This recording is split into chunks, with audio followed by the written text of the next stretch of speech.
Magandang araw sa inyong lahat. Ang kwentong ibabahagi ko sa inyo ay ang aking karanasan na hindi ko malilimutan habang ako'y nabubuhay. Ako si Lorraine, 29 na taong gulang. Nagtatrabaho po ako ngayon dito sa Dubai. Maaga akong nakapag-asawa.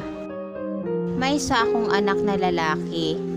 6 na taon po siya noon nung ako'y nag-domestic helper sa Dubai. Nakilala ko ang asawa ko sa aking trabaho. Dati akong sales lady sa Green Hills at siya naman ay security guard. Niligawan niya ako at di nagtagal ay naging magnobyo kami. Ilang buwan lang ang lumipas ay nagpakasal kaming dalawa. Nang pinanganak ko si Ivan ay masayang masaya ako. Ginawa ko ang lahat para mabigyan siya ng magandang buhay. Habang lumalaki ang anak namin ay nakikita ko na parang wala siyang pangarap sa amin. Naghahanap buhay nga siya, kaya lang ang sinasahod niya ay kulang pa sa kanyang mga bisyo. Mahilig siyang uminom at magsugal. At halos araw-araw ay lagi kaming nag-aaway. Iniisip ko na lang si Ivan, kaya kahit na anong gawin niya ay hindi ko na siya pinapansin. Hanggang sa isang araw, sinabi ng kaibigan ko na kung gusto ko raw pumunta sa ibang bansa. Naisip ko agad ang anak ko. Malulungkot ito pag umalis ako. At alam kong hindi ito maalagaan ng tatay niya. Ang sinasahod ko sa pagsisales lady ay kulang pa sa amin. Si Ernie naman ay kulang pa sa kanya ang kanyang sinasahod. Bata pa lang ako noon ay lumuwas na ako dito sa Manila para makipagsapalaran. Marami kaming magkakapatid kaya hindi ako nakatapos ng pag-aaral ko. 14 na taon ako noon nang sinama ako ng kamag-anak namin para pumasok na kasambahay sa Manila. Sa Camiguin kami nakatira. Marami akong pinasukang trabaho, tagahugas ng plato sa restaurant, at lahat na yata ng trabahong pwede kong pagkakitaan ay pinasok ko na, mabuhay lang. Ayokong maranasan ito ng anak ko. Gusto kong makatapos siya ng pag-aaral niya at mabigyan siya ng magandang buhay. Hanggang sa isang araw, kinausap ko si Ernie. Sinabi ko sa kanya na mag-a-abroad ako.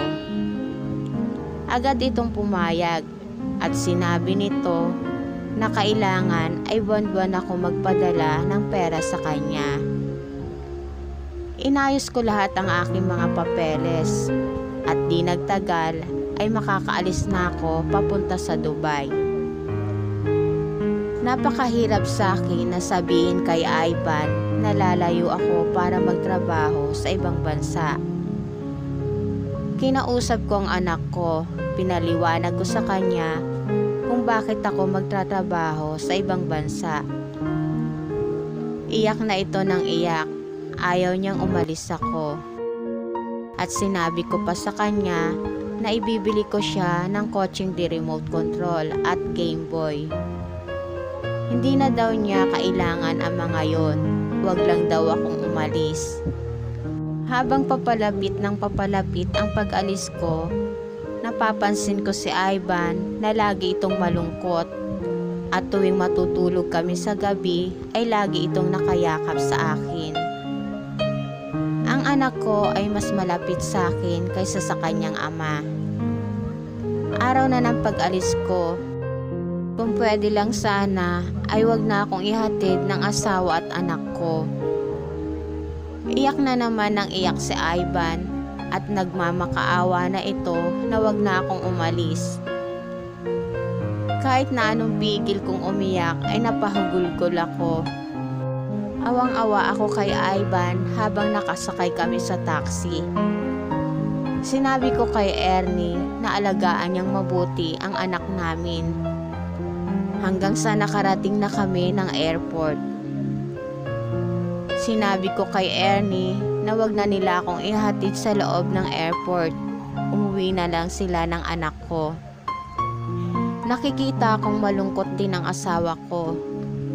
Nagulat ako nang biglang umiyak ng napakalakas si Ivan at yumakap ito sa bewang ko. Sobrang sakit ang nararamdaman ko ng araw na yon. Hirap na hirap ang kalooban ko. Kahit na anong pakiusap ko sa anak ko, ay ayaw niyang bitawan ang pagkakayakap sa bewang ko. Hinihila ito ni Ernie at pilit kong tinatanggal ang pagkakayakap niya sa bewang ko. Nang natanggal na ito ay bigla akong tumakbo. Nang lumingon ako ay nakita kong gusto kong habulin ng anak ko. Kaya lang ay pinipigilan ito ng papa niya. Habang nasa eroplano ako ay walang tigil ang pag-iyak ko. Simula nang pinanganak si Ivan ay ngayon lang kami nagkalayo. Pagdating ko sa Dubai ay tinawagan ko agad ang anak ko at ang asawa ko. Pinapauwi na agad ako ni Ivan at umiiyak na naman ito. Hindi maganda ang naging buhay ko sa aking mga amo. Ilang oras lang ang tulog ko at kung minsan ay hindi pa nila ako pinapakain. Tinitiis ko ang lahat para sa anak ko. Buwan-buwan ay nagpapadala ako ng pera para sa kanila. Pinahinto ko sa trabaho si Ernie para maalagaan niyang mabuti ang anak namin. Masungit ang amo ko.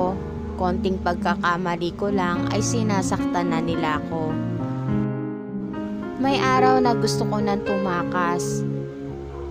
Kunento ko lahat sa asawa ko ang pananakit sa akin ng mga amo ko.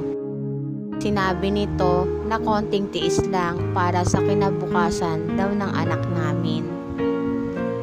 Isang araw, nakatanggap ako ng tawag galing sa pinsan ng asawa ko. Sinabi nito na may kalaguyo raw ang asawa ko. Nakatira pa raw ang babae niya sa bahay naming mag-asawa.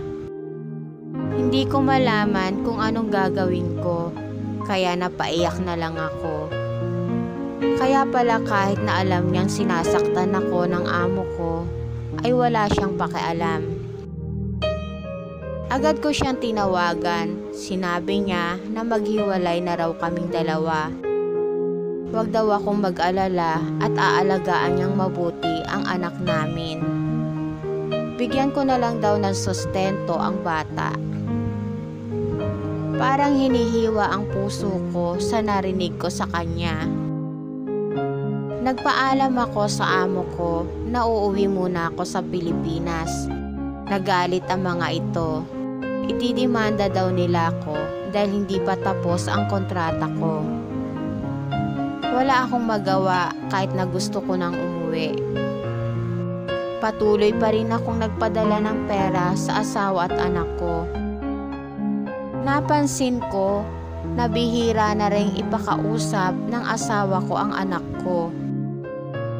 Hanggang sa hindi ko na ito nakakausap. Laging sinasabi ni Ernie na naglalaro raw sa labas ang bata. Kung minsan naman ay lagi itong natutulog. Hanggang sa isang gabi ay nakatanggap na naman ako ng tawag galing sa kamag-anak ng asawa ko. Nasa ospital daw si Ivan. Critical daw ang lagay nito. Kailangan daw ay umuwi agad ako. Nalaman ko na minamaltrato pala ng kabit ng asawa ko ang anak ko. Kaya ng gabi na yon ay nagmakaawa ako sa mga amo ko na ibigay nila sa akin ang passport at sahod ko. Sinabi ko sa kanila na kailangan kong umuwi dahil nasa ospital ang anak ko. Nagalit pa ang mga ito. Kaya agad akong pumunta sa kusina. Kumuha ako ng kutsilyo at tinutok ko ito sa liig ko. Tinakot ko sila na magpapakamatay ako. Takot sila makasuhan kaya ibinigay nila ang passport at sahod ko. Kaya agad akong umuwi ng Pilipinas, diretso sa ospital kung saan nakakumpine si Ivan. Halos mawalan ako ng malay nang nakita ko si Ivan na balot ng benda ang kanyang ulo. Lumapit ako sa kanya at niyakap ko siya habang nakahiga siya sa kama. Humingi ako ng tawad sa kanya. Nangako ako sa kanya na gumaling lang siya ay hindi ko na siya iiwan. Dumilat siya nang narinig niya ang boses ko at nakita ko ang kanyang mga mata na may luha. Gusto niyang magsalita kaya lang ay walang boses na lumalabas sa kanya. Naramdaman ko na hinawakan ng anak ko ang mga kamay ko. Maya-maya lang ay nawala na ito ng buhay. Halos mabaliw ako ng araw na yon. Hindi ko matanggap na patay na ang anak ko. Kung alam ko lang na ganon ang mangyayari ay hindi na ako ng ibang bansa. Hindi sana namatay si Ivan. Nabubuhay lang ako para sa kanya. Ngayon ay wala na siya, ay parang ayoko nang mabuhay. Napag-alaman ko na pinalo ng kalaguyo ng asawa ko si Ivan at pagkatapos ay tinulak ng malakas at nabagok ito. Hindi ko matanggap ang nangyari. Nawalan na ako ng ganang mabuhay. Hindi ako makakain at hindi rin ako makatulog. Iyak na ako ng iyak hanggang sa pinasok na ako ng mga magulang ko sa isang mental health para ipagamot. Nang gumaling na ako ay naisip ko na muling bumalik sa Dubai. Mababait naman ang mga among napuntahan ko. Taon-taon ay umuwi ako sa Pilipinas para bisitahin ang puntod ng anak ko. At dito na po nagtatapos ang aking kwento. Salamat po.